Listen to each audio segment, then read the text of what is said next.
Welcome sa Mr. Drew Channel. Ngayong araw, bubuksan natin ang 5 maleta ng K-pop Demon Hunters. At gagawin natin to ng saktong 3:00 ng madaling araw. Meron tayong maleta ni Rumi.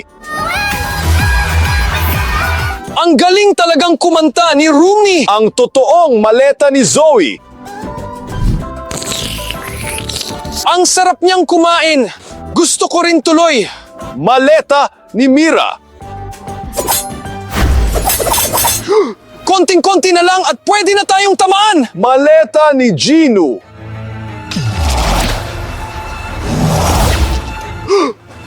Teka, nasaan siya? Guys, nakita nyo ba? Bigla na lang siyang naglaho. Tulungan nyo naman kaming mahanap siya. Isulat nyo sa comments kung nasaan ang maleta ni Ginu at babasahin ko yan ngayon din. Tulungan nyo kami, please. Kung hindi, 4 na maleta lang ang mabubuksan natin. Teka! Nasa likod pala natin! Heto siya! Sige, kunin mo na!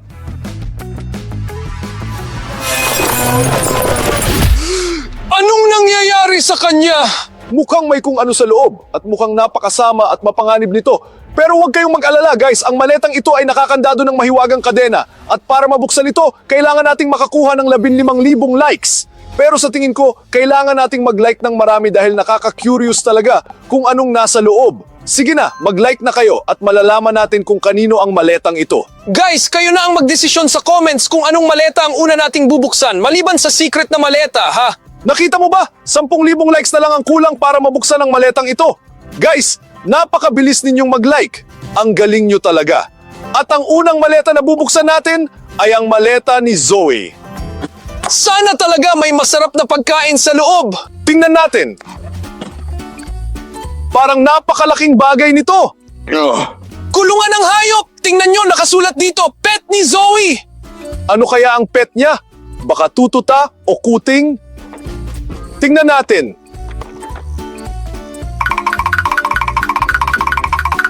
Ito pala ang pagong ni Zoe! Sabi ko na nga ba, mahilig talaga siya sa mga pagong! Oo, kahit sa pajama niya may mga drawing ng pagong.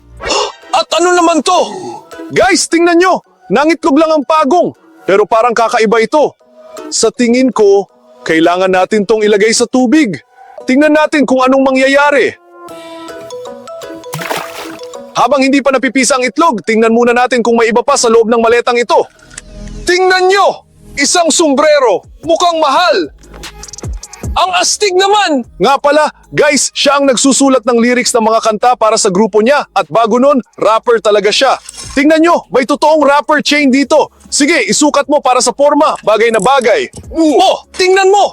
May salamin pa! Mukha na talaga akong rapper! At saka, may totoong DJ controller din dito. Habang nakaporma ako, tugtog muna ako ng kahit ano.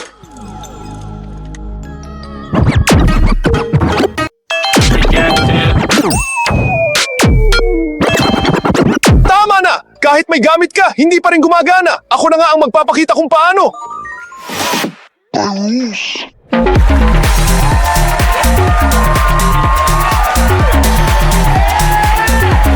Andrew ka! Ang galing mo naman! Ang lupit ng beat! Nalubat ang controller! Ang saya pa naman sana! Mukhang naubos ang baterya! Nagsisimula pa lang naman ang party natin! Tingnan mo! May napisa doon! Guys, tingnan nyo! Isang maliit na pagong! Tingnan nyo kung gaano ka-cute! Kaso parang kakaiba ang kulay niya! Kulay ng demonyo to!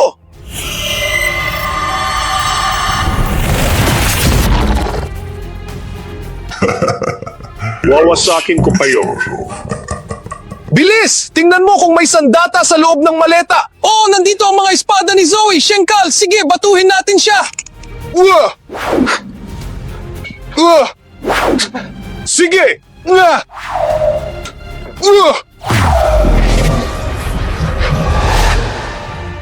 Guys! Napatay natin ang demonyo! Oo, tingnan nyo! Dahil to sa mga astig na espada ni Zoe! Nga pala, gusto mong kumain kanina, di ba? Tingnan mo kung anong nasa maleta. Isang totoong popcorn machine. Gawa tayo ng popcorn.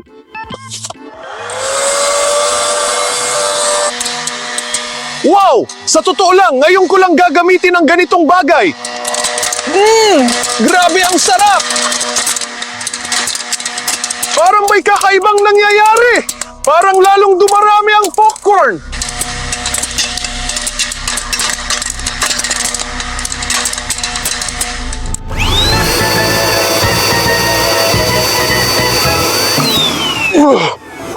Gusto ko naman ng popcorn, pero hindi naman ganito karami. At saan mo naman nakuha ang vacuum cleaner na yan? Saan pa nga ba? Sa maleta! Mukhang paborito talaga ni Zoe ang popcorn kaya nagdadala siya ng vacuum para linisin ito. Ang talino nun. Tingnan natin, baka may iba pa sa loob ng maleta. Tingnan nyo, ito ay isang demon detector. Binubuksan ang aparatong ito sa ganitong paraan. Tingnan nyo, itatapat ko sa sarili ko. At hindi ako demonyo. Baka ikaw ang demonyo. Hindi rin ako demonyo! Baka si Zoe ang demonyo. Hindi rin siya demonyo. Iscan naman natin ang lahat ng maleta ngayon.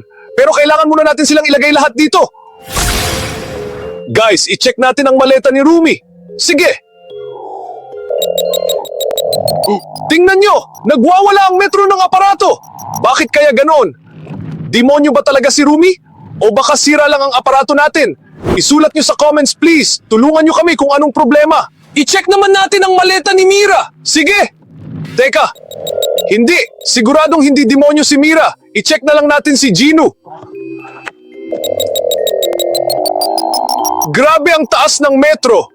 Pero hindi na nakakapagtaka dahil siguradong demonyo si Ginu. I-check natin ang secret na maleta para man lang malaman natin kung may demonyo ba doon o wala. Siguradong may demonyo doon! Pero sino? Malalaman natin yan sa lalong madaling panahon. Lalo na guys, 5,000 likes na lang ang kulang. At matutunaw na ang mga mahiwagang kadena. At makikita natin kung anong nasa loob ng maletang ito. Sa tingin ko, magiging nakakatakot, napakamapanganib, pero sobrang kapanapanabik. Sige guys, pumili tayo ng susunod na maleta. At sa tingin ko, mas magandang buksan ang maleta ni Rumi.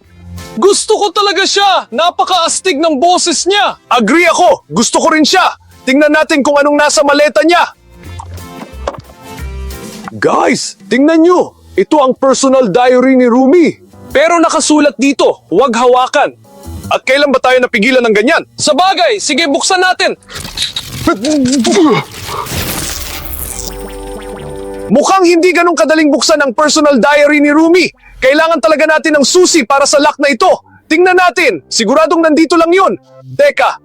Oh, tingnan nyo! Dragon fruit! Saluhin mo! Pero paano natin ito bubuksan? Sa tingin ko, pwede nating gamitin ang espadang ito.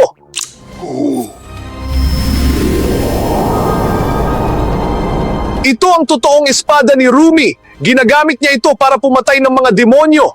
Sa tingin ko, kayang-kaya niya ang dragon fruit na ito. Akin na! Handa ka na! 1, 2, 3. Sabi ko sa'yo kaya eh. Heto, tikman natin. Ano kaya ang lasa nito? Teka. Parang kiwi ang lasa pero mas matamis pa. Napakasarap! At saka, healthy naman talaga ang mga prutas. Kung gusto ninyong maging malakas at malusog, kumain kayo ng prutas lagi. Napakasarap nun, pero hindi ko na mapigilang tingnan ang personal diary ni Rumi. Kailangan na natin ng susi agad. Tingnan natin sa maleta. Siguradong nandun yun. Teka. Hindi ko nahanap ang susi, pero nakahanap ako ng safe at siguradong may mahalagang bagay sa loob nito. Pero paano ito bubuksan? May combination lock dito. Tingnan nyo, may parang puzzle dito. Hulaan nyo kung kaninong anino ito. Sa tingin mo, kaninong anino to? Sa tingin ko, siguradong kay Mira yan. Hindi, sa tingin ko kay Zoe yan. Hindi, siguradong hindi kay Zoe yan. Guys, tulungan nyo kami. Tama, isulat nyo sa comments kung kaninong anino to at lutasin ang pagtatalo namin kung sino ang tama. Sige na, isulat nyo na ngayon din at babasahin ko. So, siguradong hindi ito anino ni Mira, pero hindi rin ito kay Zoe. Anino ito ni Rumi. Guys, napakagaling nyo mag-obserba. Tingnan nyo, magkapareho sila. Oo, may mga numero pa rito. Sa tingin ko, password ito para sa safe. I-enter na natin. Sabihin mo sa akin. 1, 1, 5, 5, 4, 4, at 12.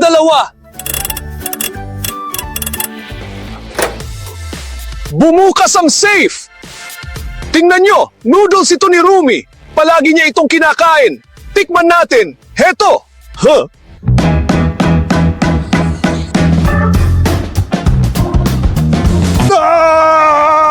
Sige! Guys, napakaanghang ng noodles na to. Gusto mo? Hindi ko titikman yan. Hindi ko talaga maintindihan kung paano ito nakakain ni Rumi. Tingnan na lang natin kung ano pa ang nandyan. Mayroon nga! Tingnan nyo, nakahanap ako ng susi. Sa tingin ko, susi ito sa sikretong diary ni Rumi. Buksan natin. Baka may malaman tayong mga sikreto. Sige. Gumagana! Guys, tingnan nyo, may puso rito. Rumi at Gino. Ibig sabihin, may pag-ibig sa pagitan nila. At tingnan nyo rin, nakasulat kung sino ang mahal ko. Si Zoe, si Mira. Pero syempre, magkasama sila sa iisang grupo. Si Gino, may mga puso pa sa paligid. At saka, mahal ko rin ang mga subscribers mo. Guys, mahal ni Rumi ang mga subscribers ng channel ni Mr. Drew. Na ibig sabihin, ang channel natin. Kung gusto nyo ring mahalin kayo ni Rumi, mag-subscribe kayo sa channel. Pindutin ang subscribe button, sumali kayo sa team namin at siguradong mamahalin din kayo ni Rumi. Tingnan natin kung ano pa ang nasa maletang ito. Tingnan nyo! May card dito at puno ito ng laway. Mukhang kabibigay lang ni Derpy ng card na ito kay Rumi. Sige, kailangan natin yung punasan at tingnan kung anong nandoon. Nakasulat dito, huwag buksan ang sikretong maleta. Mukhang may ayaw talaga na buksan natin ang sikretong maleta.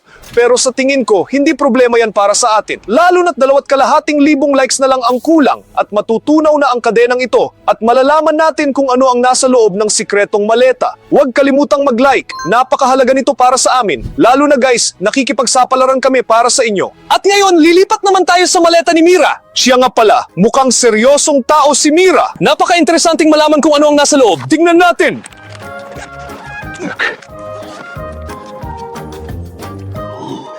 Tingnan nyo! Ito ang lobo ng K-pop Demon Hunters Mira! Astig! Heto, hawakan mo!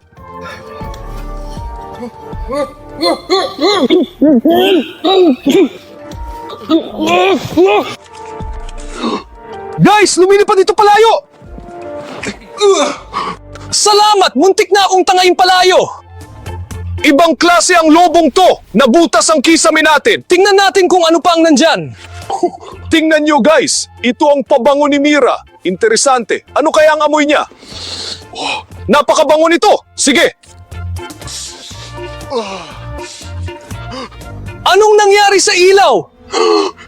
Guys, ang pabangong ito ay umakit ng mga demonyo at nag-spray lang tayo nito ngayon lang. Kailangan nating tingnan kung may panlaban sa demonyo doon. Ano to? Ito ang Huntrix Light Stick. At anong gagawin natin dito? Binuksan ko na!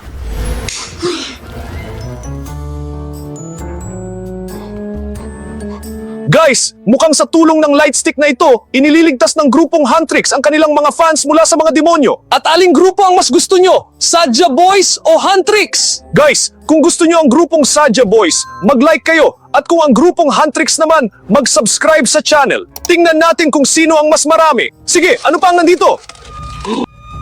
Tingnan nyo! Ito ang sibat ni Gokdo. Pangarap ko talagang subukan ang sandatang ito. Napakagaan. Tingnan mo kung paano ito sumakto sa kamay ko. Anong ginagawa mo? Muntik mo na akong mapatay. Guys, napakadelikado talaga ng bagay na ito. Itabi muna natin ito. At siya nga pala, wala nang iba sa maleta. Kaya pumili na tayo ng susunod na maleta. Pero hindi tayo makakapili dahil ang sikretong maleta ay nakakandado pa rin ng mahiwagang kadena. At para mabuksan ito, kailangan lang natin ng 1,000 likes. Pakiusap, sabay-sabay nating pindutin ang like. Kung ang bawat nanonood ay magla-like, matutunaw agad ang kadena. Habang naghihintay, bubuksan muna natin ang susunod na maleta. Gino, guys, alam ng lahat na isang demonyo si Gino. Interesante kung ano ang magiging laman ng maleta niya. Tingnan nyo! May t-shirt dito at may print ng maskuladong katawan. Kaya naman pala ganun kamasulid ang mga nasa Sadja Boys. Isusukat ko lang. Grabe! Tingnan nyo kung gaano siya kamasulid. O paano? Mukha na ba akong miyembro ng Sadja Boys? O tingnan nyo, ito ang temporary tattoo ng kumikinang na pattern ng demonyo. Lagyan natin ang braso mo. Sige, Sige! Ididikit natin ang tattoo. Kailangan talaga itong basain. Kukuha tayo ng basang tela at pupunasan ito ng ganito. At tapos na. Mukhang totoo talaga. Gusto ko rin to!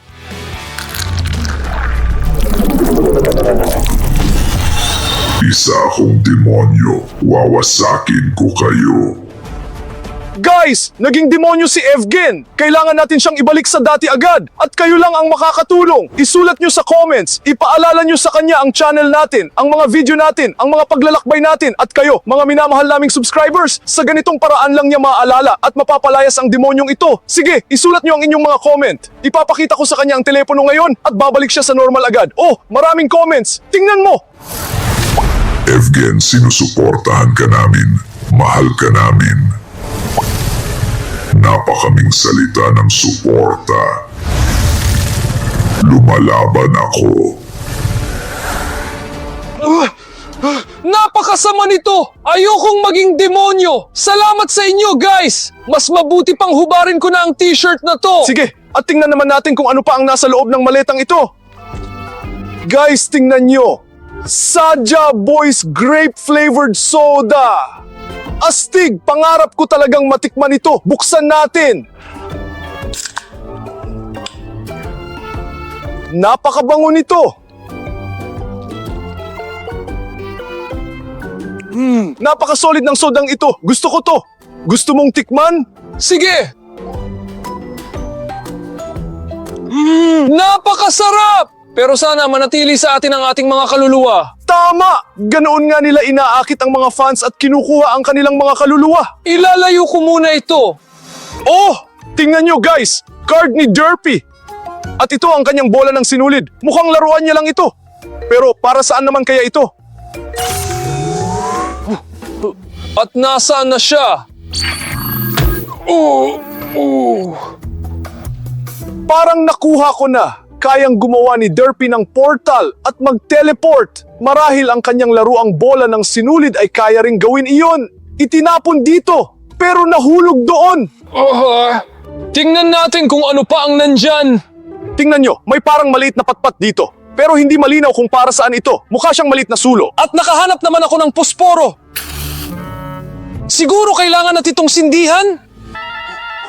Tingnan nyo, sumisindi. Kailangang patayin. Wow! Kagagaling lang ng sulo na naging rosas. Napakaastig nito. Sa paglitaw ng rosas na ito sa aking mga kamay, may nakuha akong card. At si Rumi ito. At sa likod naman ay nakasulat, para kay Rumi, mula kay Ginu. Mukhang may pag-ibig nga sa pagitan nila. Napaka-sweet naman. Wala nang iba sa maletang ito, kaya pwede na natin itong itabi. At titingnan muna natin kung ilang likes na lang ang kulang sa sikretong maleta. Isang like na lang.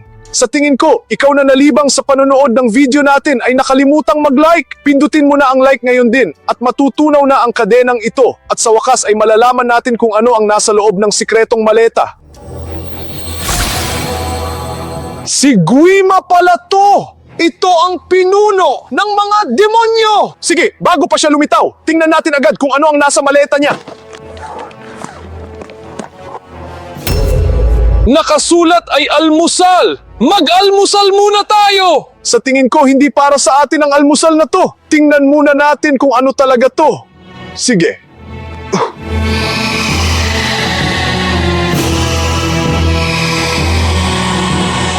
Mga bro, mga ninakaw na kaluluwa pala to. At kinain lang sila ni Guima. Lumalaki siya!